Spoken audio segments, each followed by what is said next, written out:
Blog Talk Radio.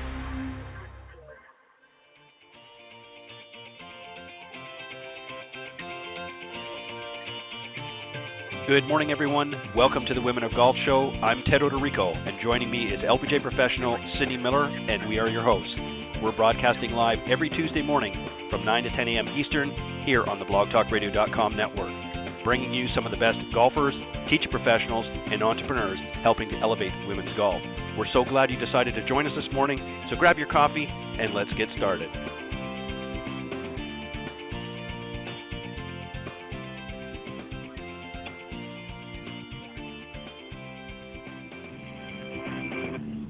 All right, good morning once again, and thank you for joining us this morning here on the Women of Golf. I'm Ted Odorico, and right alongside, of course, each and every week is none other than Legends Tour player and LPGA professional Cindy Miller, and we are your hosts here on the Women of Golf show. Good morning, Cindy. Good morning, Ted. Merry Christmas. Happy holidays. Happy Hanukkah. Merry Christmas, happy holidays, happy Hanukkah, of course. Thank you very much. We're excited to be here this morning for a couple of reasons. It's always nice to be here on air and having all of you tune into the broadcast. But also, we're also excited because we're going to get a little bit of a break. This is our last show of the 2019 season, Cindy. So we're going to get a little bit of a break and get to enjoy time with family and friends over the next little bit. And then we're going to be getting things ready for next season. We're going to be fired up again. I believe, if I'm not mistaken, Cindy, I think I said it was February 4th, which is the first Tuesday of February. We'll be starting back up with some new shows and some very interesting and exciting guests. So we're looking forward to a new season. And I know, Cindy, you find this hard to believe, but this is going to be season number 7 coming up. It's hard to believe you've been stuck with me for 7 years. Yes. Wow. I know you didn't. When I said last year season 6, you didn't believe me, but I looked at the all of the shows and tallied them all up, and yes, this is going to be season 7. So you've had me on your side, if you will, for 7 years. Should we tell them we've never met in person? Yes, that is the interesting thing, which is really funny about this. And I want to tell just a little quick story, and then I know we've got our guest waiting here, and we'll bring her on just to join us here. But what's the interesting thing, folks, about this is when I originally decided to start the Women of Golf show, I was actually reaching out to Cindy just to be a guest. And I don't know if you recall that conversation, Cindy, and I said, here's what I'm doing. I'm already doing another show for about a year called Golf Talk Live, which I've mentioned here before. And I said, I'm really thinking about doing a women's golf show really to help foster, the development and growth of women's golf. And you said something along the lines, I'm paraphrasing, of course, if this wouldn't be too presumptuous, I would love to maybe be a host on the show. And right away, I thought to myself, yeah, this is going to work. Because I've obviously followed you for a number of years beforehand. I'm very familiar with Cindy Miller. She's not only a great player, but a great teacher professional and just a wonderful human being.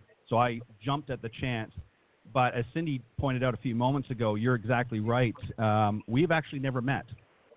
So we've been doing all of these shows for 6 years without the benefit of ever meeting one another. And from my perspective, I would say I feel that we've got to meet. So I'm going to the PGA show this year, and I think you are as well. So we have to make a point, and that's, of course, in the end of January or near the end of January.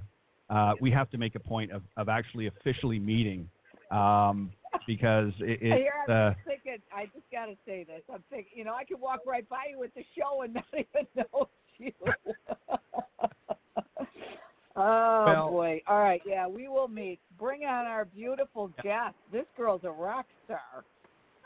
Right, exactly. All right, so let me just tell a little bit about our actually last guest of 2019 is Joanne Chiang. She is the Senior Production Manager of Lifestyle Content for the Golf Channel.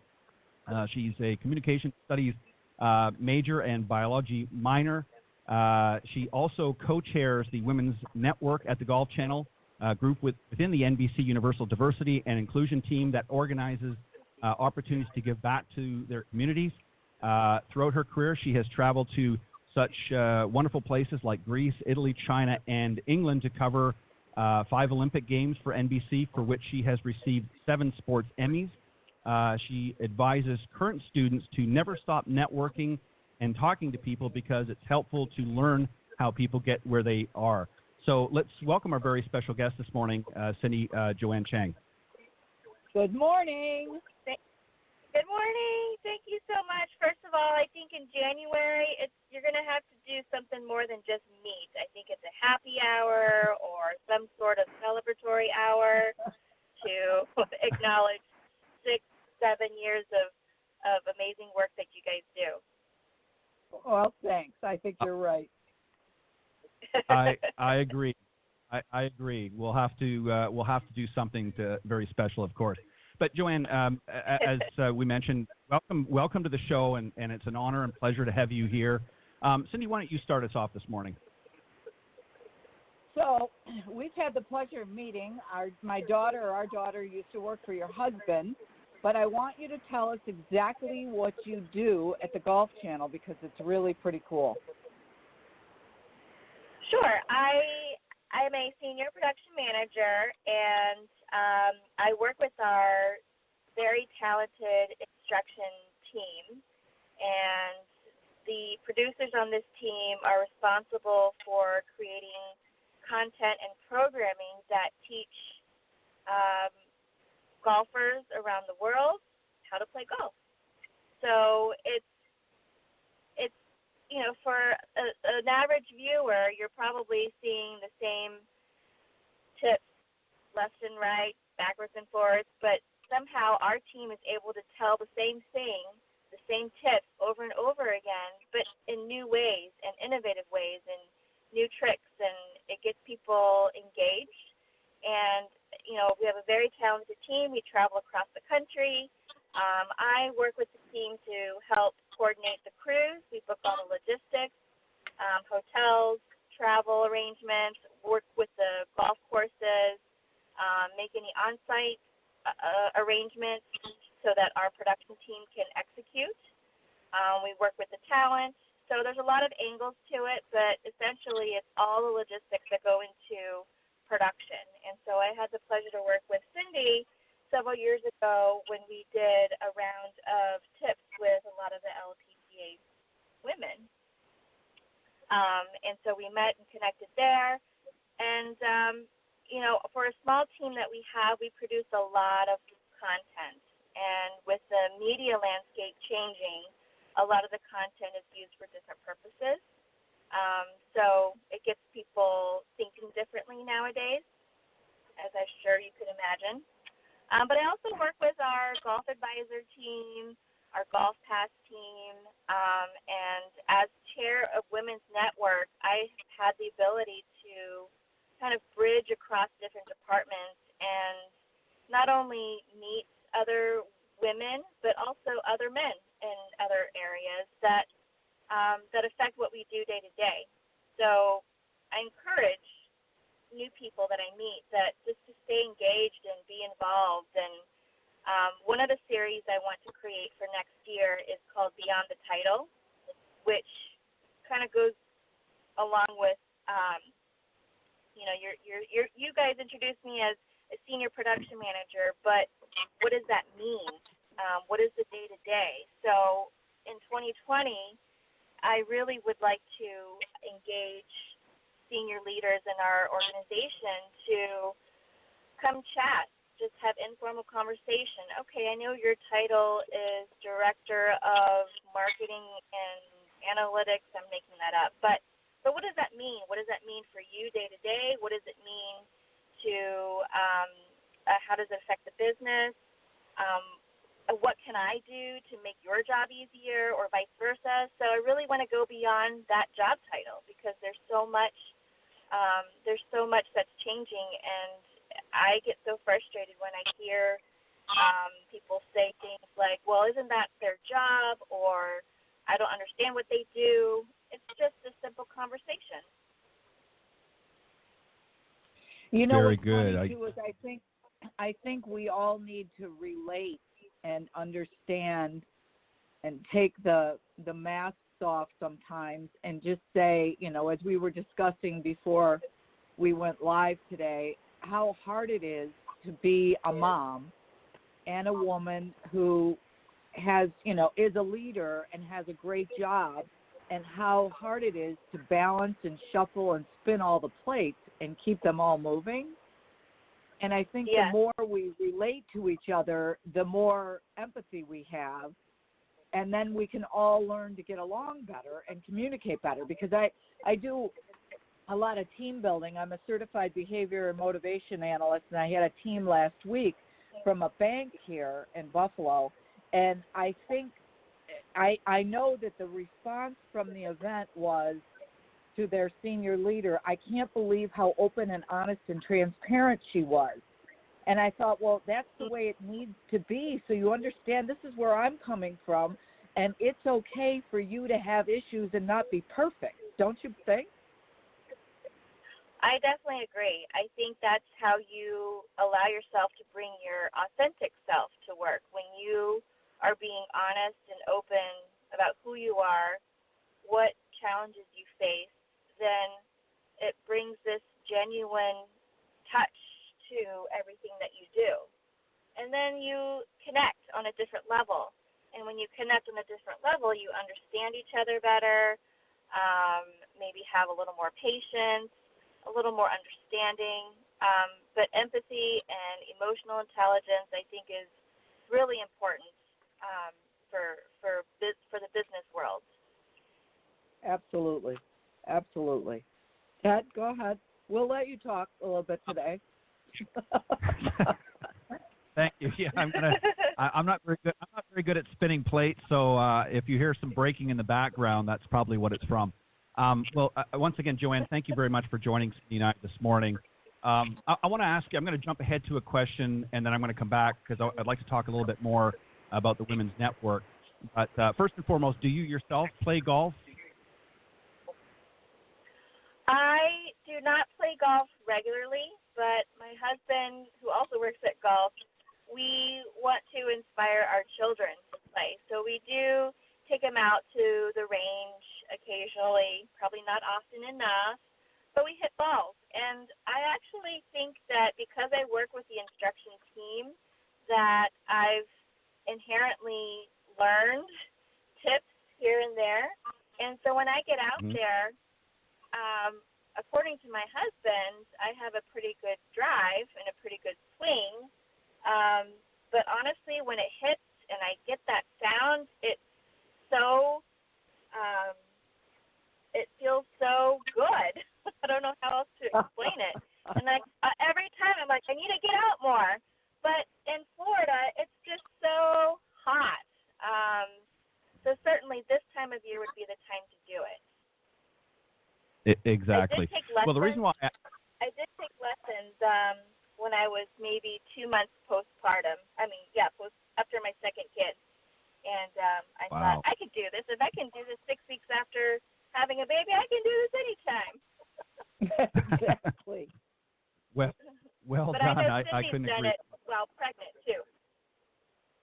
Oh yes, yeah. I can believe that. Cindy is in my opinion, Cindy's an anomaly because she just nobody spins plates better than Cindy Miller. She just does so many wonderful things. Both on and off the golf course. That it's just that's why when I said in the beginning I was really excited when she asked to be a host on the show with me because I couldn't think of a better person to be partnered up with for the Women of Golf. So thank you for that, Cindy. All right, the reason why I wanted to ask you about playing golf because really we're starting to see over the last several years, according to many stats out there, the National Golf Foundation and many other organizations, that there really has been a surge in women's golf, an interest. I'm sure part of it has been sparked by, obviously a lot of it's been sparked by the LPGA tours and things like that, but also great people like Cindy Miller. But one of the issues that a lot of women have is, they're not only have they had children, but they're in the workplace with careers such as yourself. So timing is an issue. Are these some things? What are some of the things that you talk about in the Women's Network that you've co-chair on the Golf Channel? And are these some of the issues that from time to time come up about how women can or organize themselves to be able to do things if they want to play golf with their husband or if they want to just, get the kids out to the driving range? Yes, so one way we've tackled this timing issue is we started a women's league this year. And first of all, we did take a poll of interest of people that work at golf that would be interested in golf opportunities. And surprisingly, it wasn't as high. We have a lot of talented women balancing and juggling all these plates. But it's not necessarily the top priority, but we do have a group that do love golf and took advantage of our women's golf league. And we had one particular lady lead it, and it was a 6-week series, and we partnered with a local golf course, and we probably had like 6 to 8 people each week. And, work schedules are crazy, personal schedules are crazy, and I think offering it in small chunks was a lot more easy to digest and know that it wasn't a full year commitment or that it was going to be, and it was only 9 holes. It would be from 5 until dusk. And so the time commitment was a smaller window, and it allowed different people of different skill levels to get out and be social and just play. And so we encourage that this is an opportunity to go out with, even if you're not a skilled golfer. Like, we will pair the women together that are skilled golfers with the non-skilled, and let's play together. Let's make it fun, and let's educate each other. And there's no judgment. This is a judgment-free zone, and that's the whole point. And I hope that we can do that. And actually, we had conversations about it last night. I think maybe come January through March, we'll do another challenge, another 6-week series, perhaps, while the weather's still nice, and engage. And we, Women's Golf Day, we last year did an event at Topgolf that allowed us to open it up to more people, because the year before we went to a course event and it was harder to get people. And I think you're right, it is definitely the time commitment. But we're Joanne, finding ways to make it work. Let me ask you, when you surveyed the women at golf, what do they want? What are they looking for? Well, I think camaraderie, connections on similar interests, and surprisingly or not surprisingly, golf isn't a similar interest, even though we work in golf, and that's understandable. But Absolutely. I think that there are passionate people working there, and we can't expect golf to be the number one priority. So if we find ways to connect the women, then it gives us a chance to lift each other up. And when you lift each other up, you're in a positive energy sphere, and maybe that, indirectly contributes to your work personality. And therefore, in the work engagements, you are more productive. So it's indirect, but I think it can come full circle back to golf. Absolutely. I mean, needless to say, you want to make people be more effective at work, and because unmotivated, unproductive employees are not what you're looking for. That's right. And I've been very lucky. I've been able to meet, I said this before, but just connect with different people in different departments, and it's helped me understand my role in the bigger picture as well. And not just as a chair women's network, but just connecting on a personal level. Awesome. You know what? I don't know if our listeners realize that Molly Solomon basically is, well, tell us what Molly's title is, but she's a big deal at the Golf Channel, and she is a fantastic leader. She is an amazing leader. She's inspiring. Her energy is contagious. She's executive producer for Golf Channel, and she's also overseeing Olympic production. And so she's juggling two different worlds between golf and Olympics. But two of her, I know she said this before, but two of her biggest passions. And I don't know anybody else who could do it better than her. But and everywhere she goes, children too, right? Yep, she's been able to balance and juggle, or whatever verb you want to use, triplets. I've known Molly since 2003, so many years, and I'm in awe of her ability to command whatever room she enters. She has awesome. the brains. She has the ability to connect with people, the willingness to learn about people, and I think that's what makes a good leader. And being real, being quite genuine in all aspects. Awesome. Ted? I couldn't agree more. I want to ask you, Joanne, a question which I found really, really interesting. You know, we think about in today's sort of society with so much social media and everybody's, you know, tweeting and texting and all that sort of thing, and there's really not a lot of direct communication as, say, when I was growing up. And I found it very interesting that you talked to many of the current students out there to really stop networking and talking, you know, not to stop talking to people because it's helpful to learn. And so many of the younger generation now are learning a lot of their information off of the internet, which I know there's some good information, but there's some bad as well. So why did you feel that was important, really, to sort of have those types of conversations? Well, having the conversation, again, takes you to that next level. And nowadays with LinkedIn, it can be so easy.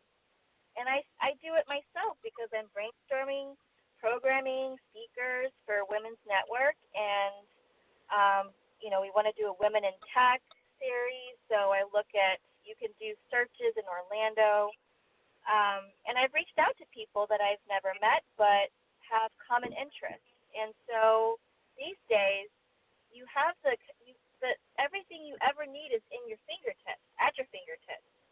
But it takes initiative and takes determination to just actually reach out and say, I'd love to learn more about what you do, and also explain what I do, and how can we work together to fulfill the same goals and send the same message to a different group. So applying that mentality to your work environment it's the same skill. So in the work environment, you're doing the same thing. Tell me more about what you do, and here's what I do, and this is how we can help each other. It's very tough in some cases. I know there's egos and politics and stuff, but there's really a way to get around it. It's just talking. It's sharing. It's accepting different viewpoints and perspectives, but not letting egos get in the way. So networking I can't emphasize enough how important it is.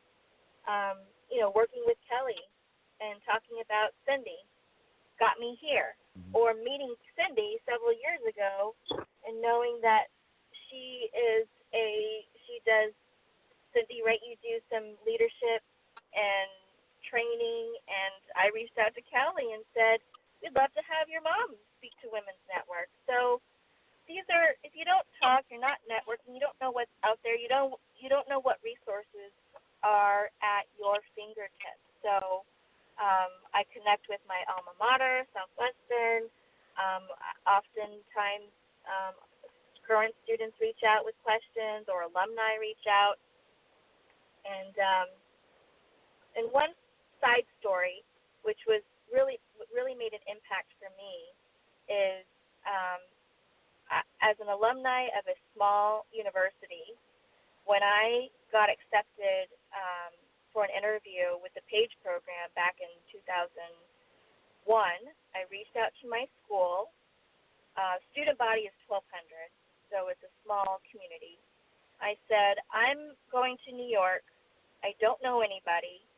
Are there any Southwestern alumni in the city?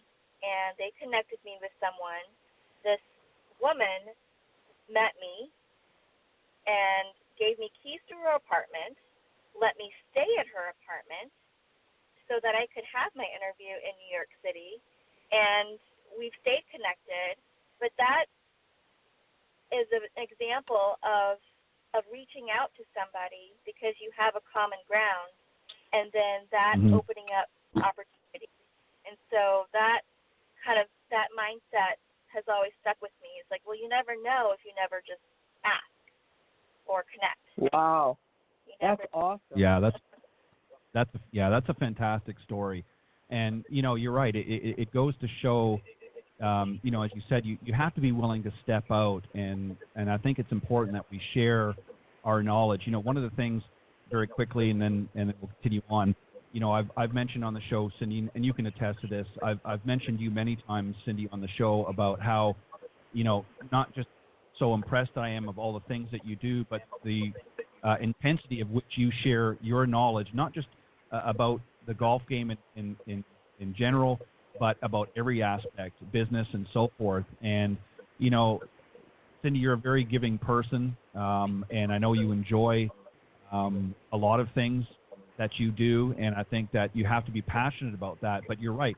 You have to be willing, Joanne, to step out and not be afraid to connect. And there's a good example that you just gave of somebody you'd never met, you didn't know, and they were willing to hand over the keys to their place to help you out because you shared a common bond. So, I think people just need to, networking online and things like that is great sometimes to make initial connections, but I think you've got to sometimes just be willing to step out and speak with others, communicate with others face to face. And I know for some it might be a little scary at times, but once you do it a few times, it's amazing how easy it becomes. I want to ask one other question, and then Cindy, I'm going to throw it back to you real quick.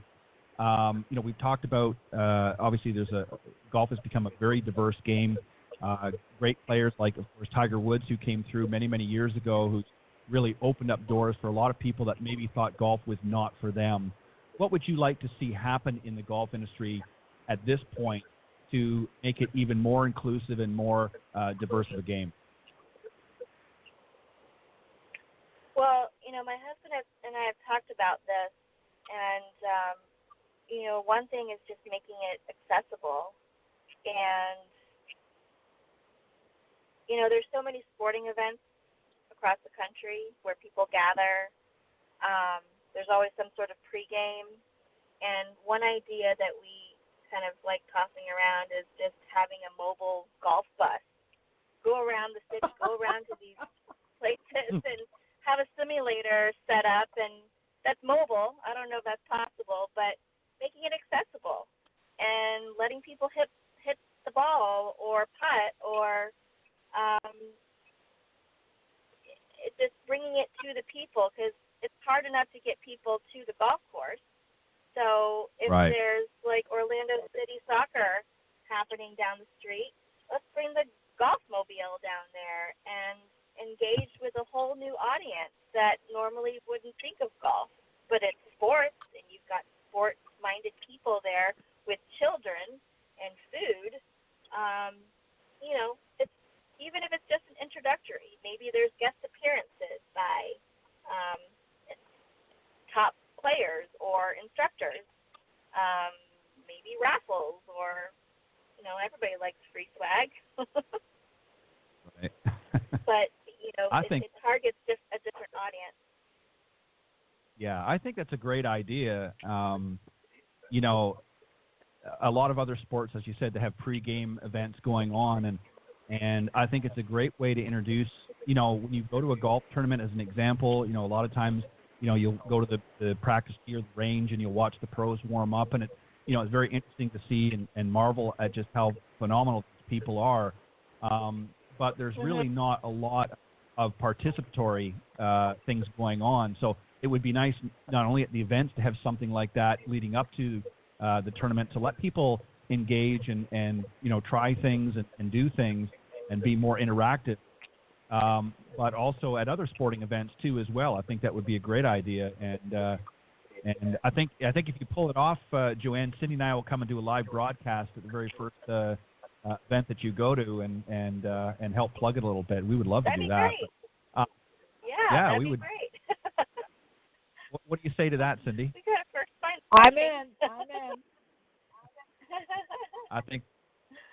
I think that would be that'd be fantastic.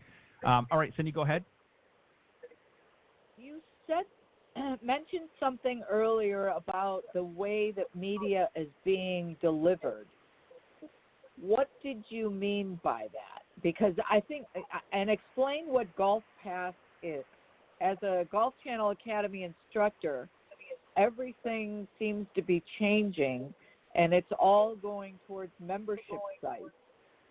And side note, needless to say, I think Alan and I need to have our own show on Golf Pass. As the old married couple who both played on, the PGA Tour and the LPGA Tour, I think listeners would have fun with that. But anyway, so tell us what Golf Pass is.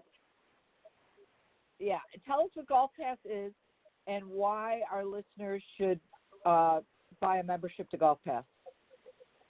Sure. Golf Pass is a membership subscription, and with the subscription, you have access to all sorts of content, particularly instruction content, which is very popular for our audience, for the golf audience. And as someone that works in production, we do have Golf Pass in mind while we continue to produce for broadcast. We also have teams working on content that will be made available exclusively on Golf Pass. There's also content for travel and travel opportunities. Our golf advisor team, they have content where we travel the globe, showcasing amazing courses around the world. And there are oftentimes travel packages that can be made available to Golf Pass members at a discount. Golf Advisor also has the ability to plan vacation packages as well. That's part of the business. You also get exclusive benefits for booking tee times at certain locations. But the business is changing, and even as a consumer at home, I have Amazon Prime, Hulu, YouTube TV, and it's overwhelming not knowing what show is available where, or a lot of times people say, do you have Netflix? You need to watch this. You need to watch that. So the media landscape is changing in that people consume on an as-needed basis. There's no more scrolling. Like if I have time after the kids go to bed and I turn on the TV, I don't scroll through the channels for something to watch. I go immediately to Hulu. I know I've got This Is Us backed up. I'm going to binge watch as much as I can, and that's it. And there are commercials, but everything is the appointment-based watching is no longer the priority. It's all on demand. So with Golf Pass, it just means that we have a lot of on-demand content for the members and benefits with tee times and travel and exclusive content. Awesome. So can you tell us and share with us what's going to be looking forward to 2020? What's going on with the Golf Channel? Do you have any inside scoop on good stuff? Well, if I did, I may not be allowed to talk about it, right? But, for 2020, the Olympics, right, exactly. The Olympics, our opening ceremony is July 24th. So, NBC has always been excellent in creating ways to promote the Olympics across all the businesses. So golf will be back at the Olympics. I know from a women's network perspective and employee resource group perspective that I definitely have some ideas for programming to incorporate Olympics, just featuring historical Olympians, current Olympians that represent each of our ERGs at NBC. Awesome. Very cool. Yeah, well, Joanne, we'll definitely have to have you come back on in the new year when you can spill the beans, if it will, about some of the things coming up. I know it's not, I know you can't divulge certain things that you've got working, and I remember when Kelly was on, it was I think we asked her a similar question, and she said, "Well, I can't really divulge that quite yet." So we'll have to make a point of having you guys back on in the new year, a little bit closer to when some of these things might be happening, and you are able to share them with our audience. You know, one other thing that I want to ask you about very quickly, and then we'll let you go. Number one, are you going to try to play more golf in 2020? Yes, I will. Great question. My kids are 6 and 4, so they love driving the golf cart, and it's a great way for our whole family to do something together. Otherwise, it's soccer, swimming, piano, and we're all divide and conquer. But golf would be a great opportunity for us to regroup once a week. Mm-hmm. But I have to have a cooling towel and a fan and a cooler, something to keep me cool. Yeah, it can get a little steamy in Florida. Obviously, during the summer, I'm in Florida as well. I'm in the northwest Florida, but nevertheless, it gets pretty steamy here. Oh wow! In the summer months as well. So I know exactly what you're talking about. One other thing I just quickly wanted to ask you about. You know, Cindy's a big proponent, as am I, about really networking golf in the business community. And just very quickly, if you wouldn't mind, just for some of the listeners out there, because you obviously through your women's network and through other areas on the Golf Channel talk about this, really the importance and the benefits for women to get involved in golf and sort of co-mingle, if you will, with their business life.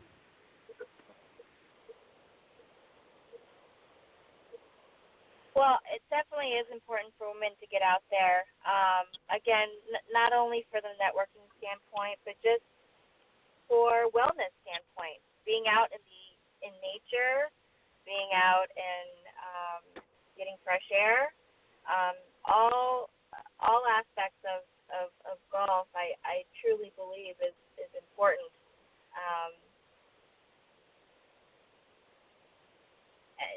It's the balance is tough. I know. I say it's great, but meanwhile I have not gone out myself, so I feel like I'm being a hypocrite. Well, we don't mean to put any undue pressure on you, Joanne, but yeah, you need to go out there and have some fun with kids and your husband next year playing some golf when the weather permits. But Joanne, we want to thank you very much for joining us this morning here on the Women of Golf Show. We've enjoyed having you, and I sincerely mean this. We would love to have you come back on next season whenever it's good for you and you've got some things to share with us. Great. Well, thank you for having me. Thank you both. Thank you so much. We appreciate it. All right. We'll see Thank you you. in January. Okay. Will Have do. a great day. All right, that was our special guest, Joanne Chiang, Senior Production Manager of Lifestyle Content for the Golf Channel. What a great, what a great attitude. And she, Cindy, she's mentioned so many things, that obviously she sees that, can present opportunities for people, and particularly for women, but really anybody to get out there and just have some fun and enjoy it and rise to the challenge, if you will. And I think that's something that we can all do throughout our lives is not be afraid to sort of step out and tackle some of these things. And whether you're a great player or not, I think the key word is just to go out and have some fun with your family and friends, and just create those memories. And a golf course is a great place to do that. Cindy, as you know, as you mentioned earlier, you and Alan have been involved in golf for many, many years as one of the grooviest couples, if you will, in golf. And you guys just enjoy sharing that with not only those in the golf industry, but those out as well. Before we continue on, Cindy, we're going to just hang out for a few more minutes, and then we're going to wrap up a little bit earlier. But I would be remiss if we didn't play a short little clip. Would you want to set it up, Cindy? Yes. What a great segue, if you will, to learn how to play the game of golf and use it as a business tool. Go for it. Everyone knows business deals are made on the golf course. Knowing how to act is just as important as how you hit it. As an LPGA professional and corporate trainer, I offer workshops, seminars, and executive retreats to teach you how to do both. From the back nine to the boardroom, improve your team from the inside out, or Golf 101 for executives might be the perfect fit for your team. Maybe it's time to make some deals on the course. For more information, go to cindymillerinc.com. All right, and by all means do that. Go to cindymillerinc.com at the end of the show and just reach out to Cindy, and she will definitely do just that, help you incorporate golf into your business life, and a lot of great opportunities, as we've talked about many times on the show. Cindy, before we wrap up here. One thing. Yes. I have created an assessment for free, and if our listeners are interested, they can go to cindymillerinc.com/improve if they would like to take that assessment for free. cindymillerinc.com/improve. Well, that is a double bonus, if you will. You've always got some great stuff cooking there, Cindy. I'll tell you, you've always got some new innovative ideas to reach out to the various communities to help them grow and help them just embrace, not just golf, but everything in that. And you do such a fantastic job. I want to say before we wrap up, Cindy, as we look back over this past year, I mean, we've talked with some great young ladies, coming up off the Symetra Tour that some have earned their card and are heading out now to the LPGA. And we've had some really interesting young ladies, and just and some were first-time winners and some were multiple winners. I mean, I think we had one on that within like a 6 or 8 week period, won 3 events, and just phenomenal. Wouldn't you agree that just some of these young ladies are just incredible? Absolutely. Absolutely. All that they're learning, what's made available to them to improve is amazing. Very, very, very, just amazing. Awesome. I'm impressed. And we want to say a special thank you to Zach Sapanik, who has helped really for the last few years bring these young ladies. Of course, he was with the Symetra Tour, and he's now moving on to a new position with the LPGA a little bit more in the 2020 season. So we'll have somebody new helping us out here. But he's been really instrumental in lining up these young ladies to come on for interviews after they win their events. And we closed out a month or so ago with many of the young ladies who finished up in the Volvic race for the card in the top 10. They came on as they're, again, as I mentioned, progressing to the next level of their game out with the LPGA Tour. So they're very excited and obviously looking forward to 2020.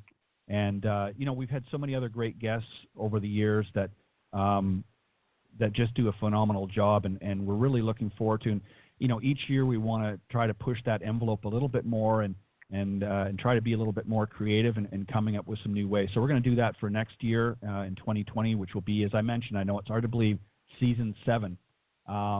We're going to do some new and interesting things. And yes, Cindy, we are going to, I think we need to take Joanne's advice, and we need to make sure that we connect. I'm going to be there for the whole week of the PGA Merchandising Show in Orlando in January. So we have to make sure that we once and for all we meet and maybe we can grab some dinner together. Absolutely. Thank you so much, Ted. You're the best. Well, thank you, Cindy, and I say that you're the best. I've truly, and I say this sincerely from the bottom of my heart, I enjoy having you here on the show. It would not be the same, even though I do enjoy hearing myself talk once in a while. It's nice to have a experienced individual with me here to help teach me the ropes, if you will, and you do a phenomenal job. And as I said, I love you to death, and I look forward to meeting you officially in January. But on that note, we want to also give a special thanks to our growing audience here in the Women of Golf Show. It's really without you, or with you rather, is why we continue to do this. And we hope that you're learning from many of the discussions that we have, and not just with some of the players that we've had on, but some of the business types that we've had on that are doing their duty, if you will, to help bring golf awareness around the globe and to really elevate particularly women's golf. And that's really what the show is about. So we encourage you to reach out to Cindy or I, and through the show or outside of the show if you wish. If you've got some great ideas, or if you've got some things that you would like to see, or guests that you'd like to see us feature on the program, by all means, please reach out to us. Cindy is at cindymillergolf.com is her email, and mine is ted.golftalklive@gmail.com. So reach out to us and let us know what you would like to see coming up in the 2020 season. And once again, we want to thank everybody for having a wonderful support system and continuing on with the show. And we want to wish everybody all the best of the season. As we wrap up the 2019 season, we'll be back, I believe, as I said, on February 4th with our new show beginning for next season with some great guests that will be lining up, and we hope that you'll join us. Cindy, Merry Christmas. Thank you. God bless, sweetheart, for all that you do, and not only for the game, but that you do for this show. I appreciate it very much, and I look forward to meeting you in January. So have a great Christmas to you and the rest of your family, and I will see you in a little over a month's time. Thanks, Ted. Merry Christmas. Thanks, Bye-bye. Ted. Bye-bye. God bless everybody.